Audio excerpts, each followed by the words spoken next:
пациент мага врачтын кереги жок, мен искусственный интеллекттен, жасалма интеллект, чат GPT-ге өзүмдүн оорумдун көйгөйлөрүн айтсам, ал мага дары дармектерди жазып берет. Мен ошол аркылуу эле дарыланам деп жазыптыр. Буга жооп берейин. Искусственный интеллект сиз врач болбогон үчүн туура эмес суроо берсеңиз, ал сизге туура эмес дары дармектерди жазып койгон болсо, өзүңүздүн ден соолугуңузга чоң зыян келтирип аласыз. Адам баласы ар түрдүү ситуацияга туура келет.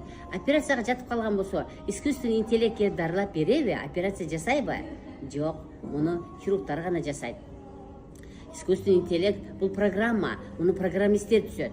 Искусственный интеллект бул теория, а врачтар практика. Кыргыздардан жакшы сөз бар. Чымчык сойсо дагы касап сойсун дейт. Демек, оорулуу адамды бир гана врачтар, медициналык билими бар гана дарыгерлер дарылай алат. Социалдык жактан айта турган болсом, искусственный интеллект бул адамдын ой жүгүртүүсүн, аң сезимин начарлатат.